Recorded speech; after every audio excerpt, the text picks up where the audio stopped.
Assalamualaikum warahmatullahi wabarakatuh. Saya Siti Nabila, saya kelas 3D Prodi PAI Fakultas Tarbiyah. Di sini saya akan membahas sedikit tentang teori kognitivisme dan humanisme, mata kuliah model dan strategi belajar dosen pengampu Ahmad Iwanul Mutaki. Di sini saya akan membahas tentang pengertian teori kognitivisme.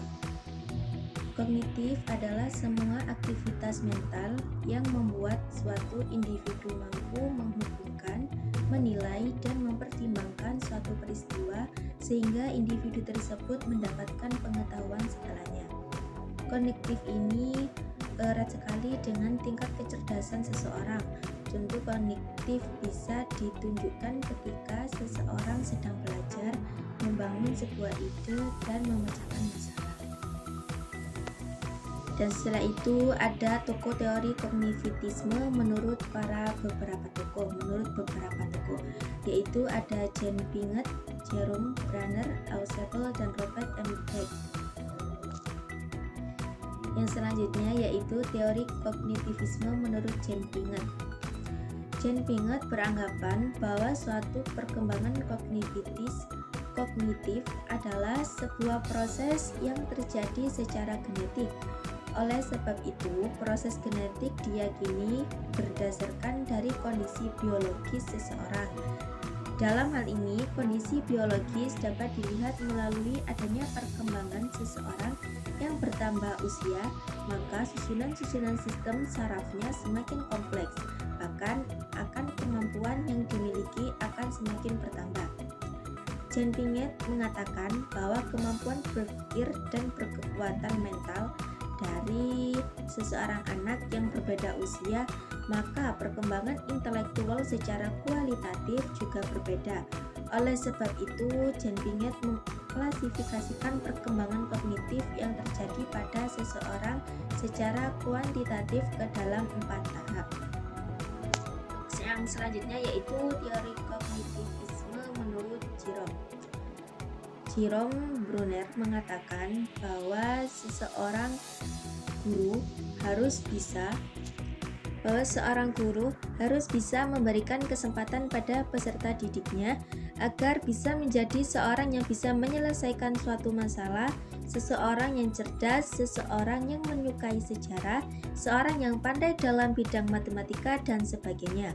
Dalam pandangan Jerome Bruner, proses belajar sangat dipengaruhi dengan adanya pengaruh kebudayaan terhadap perilaku peserta didik. Free discovery learning adalah teori belajar kognitif yang telah ditemukan dan dikembangkan oleh Jerome Bruner.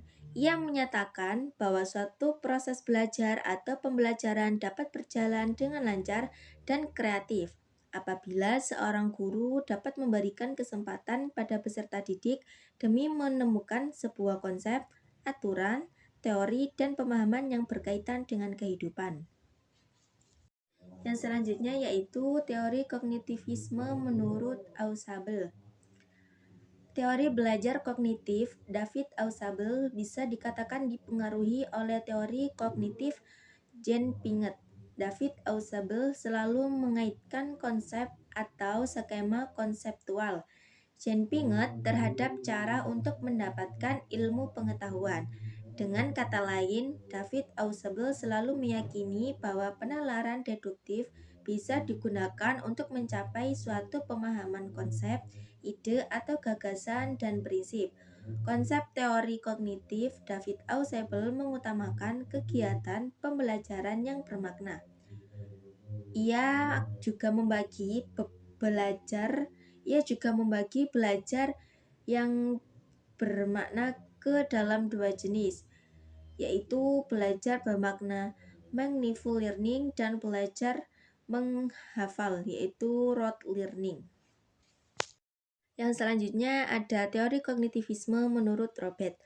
Menurut Robert, belajar memberi kontribusi terhadap adaptasi yang diperlukan untuk mengembangkan proses yang logis, sehingga perkembangan tingkah laku yakni behavior adalah hasil dari efek belajar yang kumulatif. Lebih lanjut, ia menjelaskan bahwa belajar itu bukan proses tunggal. Yang selanjutnya juga ada tujuan teori belajar kognitivisme, yaitu dengan menerapkan teori kognitif ini, maka pendidik dapat memaksimalkan ingatan yang dimiliki oleh peserta didik untuk mengingat semua materi-materi yang diberikan, karena pada pembelajaran kognitif salah satunya menekankan pada daya ingat peserta didik untuk selalu mengingat akan materi-materi yang telah diberikan.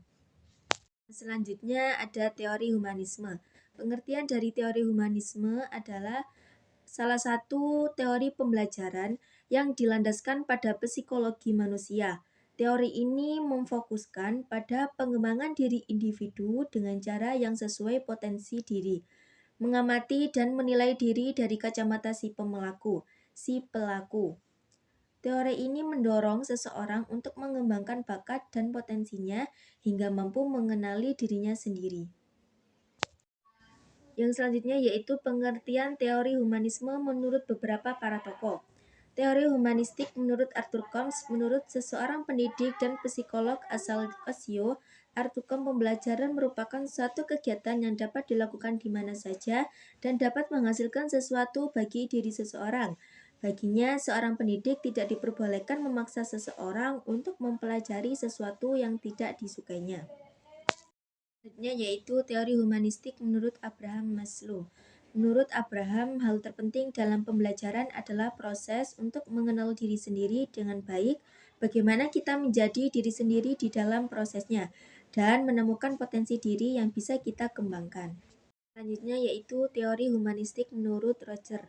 Sedangkan menurut Roger, pembelajaran merupakan proses untuk saling memahami antara guru dan murid, hingga guru tahu apa yang dibutuhkan oleh muridnya tanpa ada paksaan ataupun ketidaksepemahaman antara keduanya, sehingga bisa dijadikan pembelajaran sebagai pengalaman seseorang dalam prosesnya. Selanjutnya yaitu ciri-ciri teori belajar humanistik.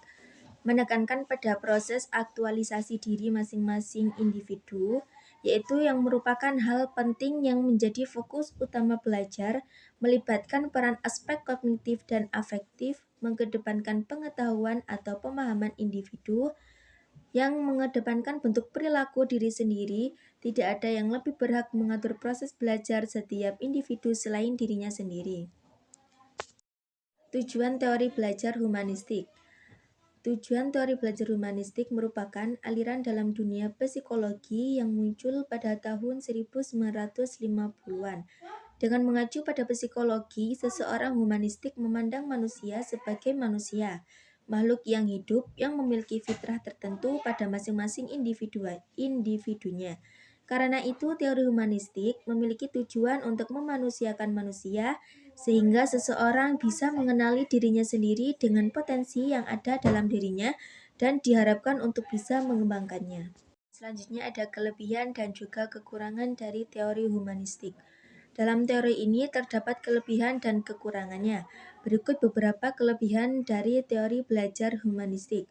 Yang pertama yaitu membantu membentuk kepribadian, perubahan sikap dan hati nurani ke arah yang lebih baik. Kedua, menumbuhkan minat dalam diri seseorang untuk terus belajar. Ketiga, menumbuhkan kreativitas pada diri seseorang. Keempat, mampu mengubah sikap dan pola pikir. Kelima, membuat seseorang memiliki pengalaman yang berarti. Keenam, semakin lama waktu yang dilaluinya, seseorang pembelajar dapat mencapai aktualisasi dirinya dengan baik. Yang ketujuh yaitu proses belajar menggunakan teori ini akan gagal jika tidak ada kesungguhan dan motivasi dari setiap individu. Yang kedelapan yaitu dapat memunculkan sikap individualisme. Yang kesembilan, terbatasnya peran pendidik karena hanya berperan sebagai fasilitator. Yang kesembilan, munculnya kesenjangan antar individu apabila beberapa individu tidak mampu atau kesulitan dalam mengenali potensi dirinya. Yang ke-10 yaitu tidak cocok untuk dijadikan sebagai metode pembelajaran yang praktis. Yang ke-11 yaitu pendidik tidak boleh lelah dalam memotivasi muridnya karena pendidik menjadi motivasi dari luar diri individu. Konsep teori belajar humanistik. Konsep dasar yang wajib dijadikan acuan pada teori belajar humanistik adalah manusia menjadi peran dan utama dalam mencapai kesuksesan dirinya. Dalam prosesnya, seseorang harus mempunyai motivasi baik dari dirinya sendiri maupun dari luar, serta mengerti cara belajar teori humanistik. Penerapan teori belajar humanistik pada metode pembelajaran yaitu dapat diterapkan oleh pendidik manapun baik dalam pendidikan formal maupun non-formal karena teori ini menggunakan aspek kognitif dan afektif. Maka proses pembelajaran tidak akan membawa perubahan pada perilaku siswa apabila hanya fokus pada aspek kognitif saja. Mungkin sekian presentasi yang dapat saya sampaikan. Apabila ada pertanyaan yang kurang berkenan, saya mohon maaf yang sebesar-besarnya. Assalamualaikum warahmatullahi wabarakatuh.